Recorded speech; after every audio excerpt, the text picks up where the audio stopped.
South Park post-COVID, the return of COVID, gave us pretty much everything we wanted. It was a much-needed payoff for part 1, giving the events a satisfying conclusion. That can't be said for every character though. Something happens to Eric Cartman, and we need to talk about it.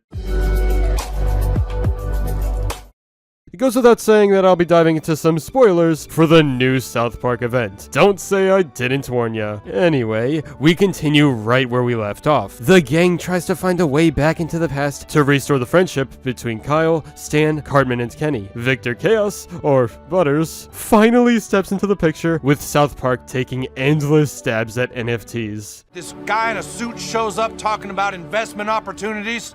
Next thing you know, these people over here started chanting, "Hodl, hodl," and their NFTs started mooning. I love this show. Throughout the event, Cartman is doing whatever he can to stop Kyle from going back in time. Why? Because he might lose his family in the process. Considering he's always been one of the most evil animated characters ever, the fact that he became this was unbelievable. Living a happy life while everyone else is miserable. This change was genuine. Spending time away from Kyle and the town of South Park ultimately allowed him to grow as a person. Having kids and a wife made him change his mind, which is a sentence you probably never thought you'd hear. In the episode's final few minutes, Cartman fights for what he loves. A bunch of viewers are actually on his side. He goes head to head with Kyle and then realizes that the awful personality he used to have is coming back. That's why he decides to stop, to be the better person and let Kyle go back in time, to maybe save everything. If you still couldn't believe Cartman changed, he's the one that saves Kyle's life.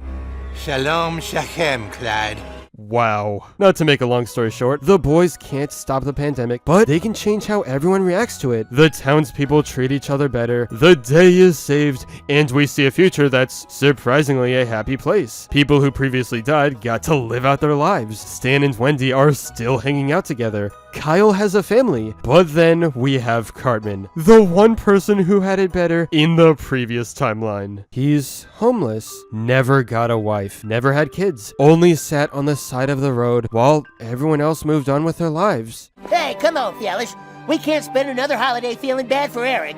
There's nothing that could have changed the path he was on. South Park has always been a comedy first and foremost, but moments like these, I really respect. They're not afraid to get serious. Despite everything, Cartman sacrificed his own life so that his friends and the rest of the townspeople could be happy. As each character celebrates together, he's outside, alone in the cold. No matter how you look at it, this is a tragic ending. For someone to have all the happiness in the world, only for that to be taken away. Now, when we see this, you're probably in one of two groups. The people who love it because he got what he deserved after torturing society as a kid. Or the people who feel bad for him now because he changed and redeemed himself. This leads us to a question. Is redemption even possible for someone like Cartman? I don't need to sit here and tell you all the horrible things he's done. Almost anything I'd mention would risk this video getting demonetized, and no thanks. Making his half-brother eat his own parents is pretty much all you need to know. Still, we've seen adult Cartman. No matter how awful he was, he went through change. He loved his family more than anything, and went to great lengths just to keep them safe. He surprisingly became one of the most kind and caring people in South Park. So at the end of the day,